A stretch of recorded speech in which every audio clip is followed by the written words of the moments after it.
back, everybody, to another deep dive. Today, we're going to be looking at some escalating trade tensions between the U.S. and the EU. And these tensions are hot off the press, as in literally happening right now, February 2025. So this could have like major ripple effects across the global economy. And we're using an article from Euronews to kind of guide us through this. So yeah, buckle up.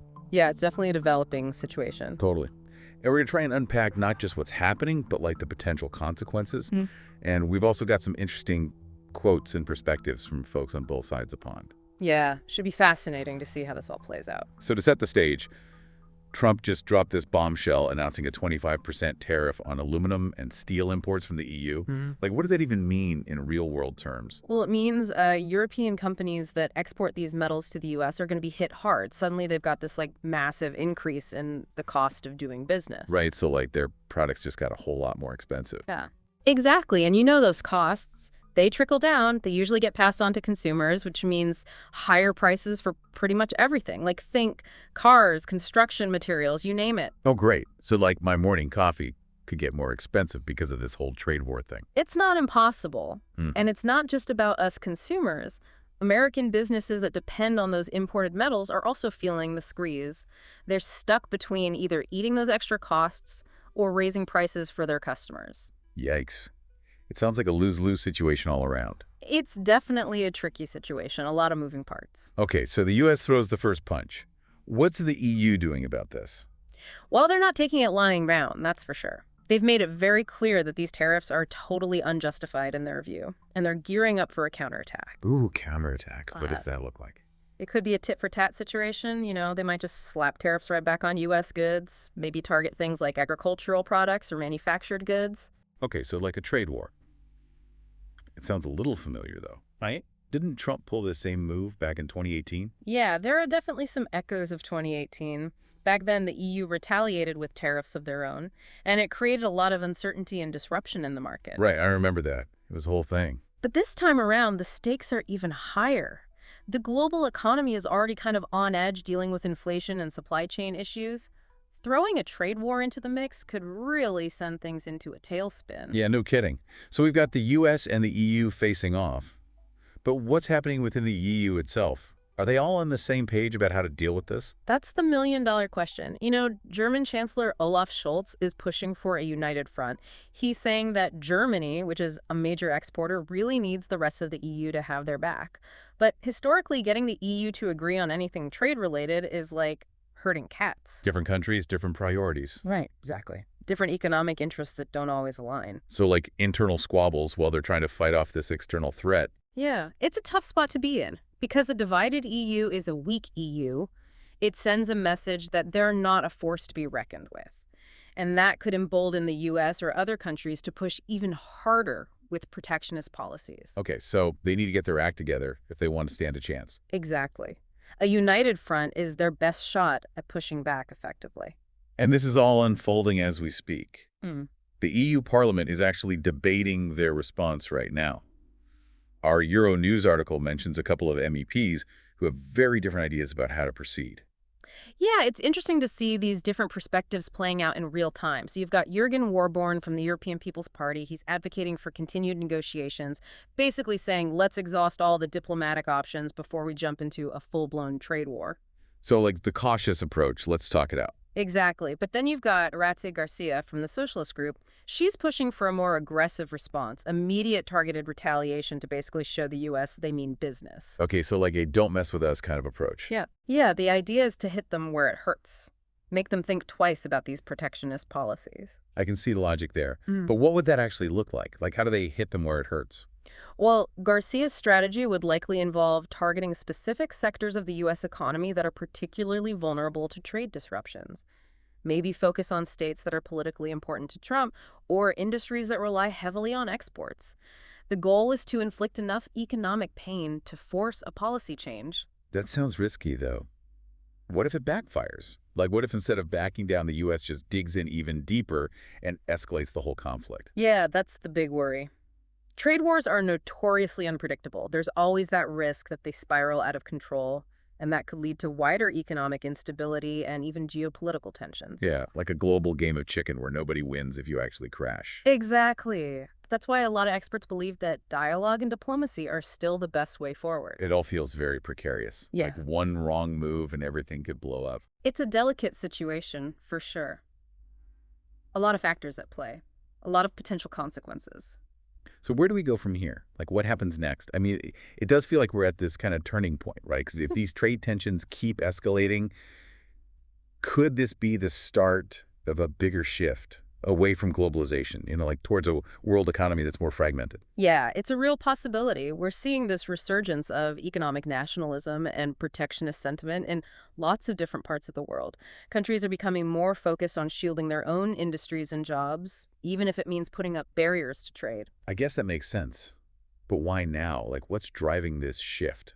Well, there are a few factors at play.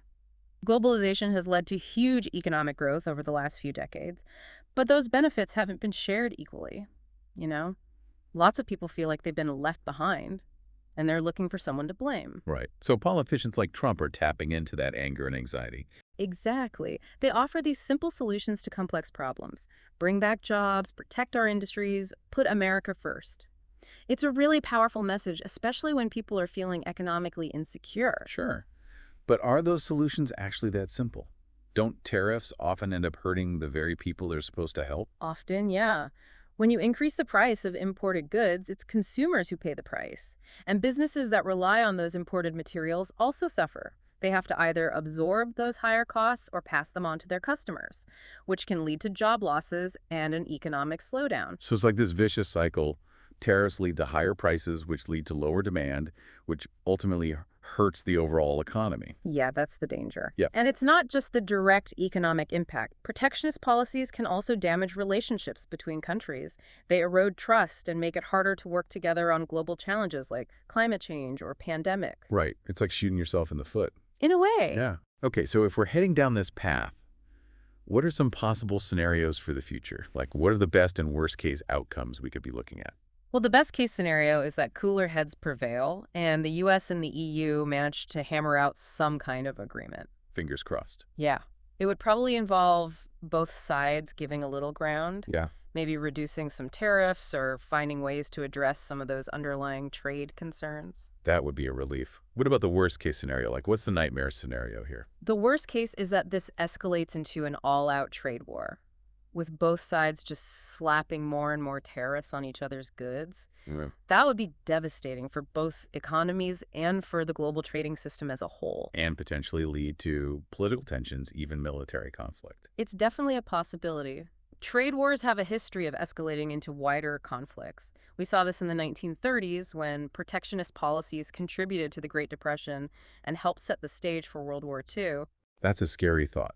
So on one hand, we have negotiation and de-escalation, and on the other hand, we have a potential trade war and maybe even conflict. Are there any other possibilities, like somewhere in between? Yeah, there's a third possibility. This whole thing could just drag on for a long time with neither side willing to back down, but they don't escalate to the point of a full-blown trade war. So like a stalemate. Kinda. A prolonged standoff with lots of uncertainty and instability, which would be really bad for businesses and investors on both sides of the Atlantic. It's like an economic Cold War. Yeah, a good way to put it. And that would have this corrosive effect on the global economy, slowing down growth and making it harder to address other urgent problems. Okay, so we've got a range of potential outcomes. Best case, a negotiated settlement. Worst case, a full-blown trade war. And then this kind of middle ground of an economic Cold War. But what about us? Like, what can ordinary people do? Is there anything we can do to influence this situation? We may not be the ones making policy, but that doesn't mean we're powerless. Staying informed is crucial. The more we understand about trade, the better equipped we are to have productive conversations and hold our leaders accountable. So knowledge is power. What else can we do? We can support organizations that promote international cooperation and understanding. We can advocate for policies that prioritize diplomacy and dialogue over confrontation. We can contact our elected officials and let them know what we think. So it's not enough to just sit back and watch. Yeah. We need to get involved. Exactly. The decisions that are made in the next few weeks and months will have a huge impact on the future of the global economy and on our lives. We can't just stay silent. I hear you. This has been a pretty heavy conversation. I'm feeling a bit overwhelmed, to be honest. Yeah, it's a lot to process. But amidst all the doom and gloom, is there any reason to be optimistic? Like any bright spots we can focus on. That's what I'm wondering. I think there's always reason for hope. Humans are incredibly resilient. We have this amazing capacity for cooperation and problem solving, even when things seem really bleak. That's good to hear. History is full of examples of countries coming together to overcome conflict and build a more peaceful and prosperous world. So even with all the tension and uncertainty, it's not a foregone conclusion that we're headed for a future of economic nationalism and global conflict. So there's still a chance to change course. Absolutely. The future isn't set in stone. It's shaped by the choices we make today. And those choices are ultimately in our hands. That's a powerful message.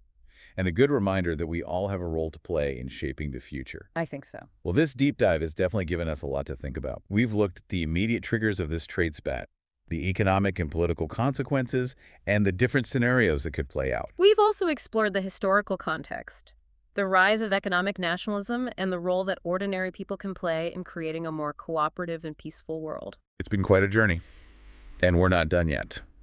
When we come back, we'll wrap up this deep dive with some final thoughts and a question to leave you pondering. Stay tuned. All right, we are back.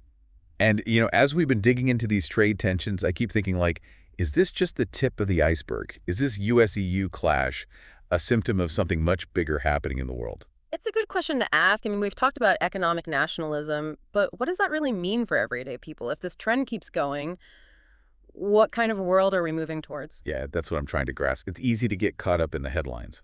But what's the big picture? What happens if the world keeps getting more divided, less cooperative? What are the long-term consequences of that? Well, if countries keep prioritizing their own interests above global cooperation, we could see a decline in international trade. And that means higher prices for everything, fewer jobs, slower economic growth. So basically everyone loses. It's a real possibility. And it's not just the economy. A more fragmented world could also mean more political instability, more regional conflicts. And it makes it harder to tackle those big shared challenges like climate change and pandemics. Yeah, that's a grim outlook. So is there anything we can do to push back against this trend? Can we turn things around and build a world that's more cooperative, more connected? I think the key is recognizing our shared humanity. We might have different cultures, different languages, different political systems, but ultimately we all want the same basic things: a safe and healthy planet, economic opportunities, a chance to live a good life. So it's about finding common ground, building bridges instead of walls. Exactly. It's about understanding that we're all connected, our fates are intertwined, and that cooperation is the only way to build a future that works for everyone. I like that. But how do we make that happen? How do we turn those nice words into action? It starts with education. We need to teach kids about the benefits of global cooperation, the importance of understanding and empathy between cultures. We need more programs that bring people together from different backgrounds. Like fostering a sense of global citizenship. Exactly. Help people see that they're not just citizens of their own country, but citizens of the world. And that means we have a responsibility to work together to build a better future for everyone. That's powerful. It gives me some hope. Because despite all the challenges, I do believe that humans have this capacity for cooperation and compassion. I agree. We've seen it time and time again throughout history, people coming together to overcome incredible obstacles. It's inspiring. Yeah, and it reminds us that we can do it again. Well, that's a good note to end on. This deep dive has been really eye-opening. We went from these US-EU trade tensions to this much bigger conversation about globalization and the future of international relations. We asked some tough questions about the choices we face as a global community, but I think we ended on a hopeful note, a belief in the power of cooperation and the potential for a brighter future. It's been a journey. And now as we wrap up this deep dive, here's one last thought for you all. If history teaches us anything, it's that isolationism and protectionism lead to conflict and suffering. So knowing that, can we choose a different path? One that embraces cooperation and interdependence and a shared vision for a more just and equitable world. It's a question worth pondering, and the answer lies within each of us. Thanks for joining us on this deep dive. Until next time.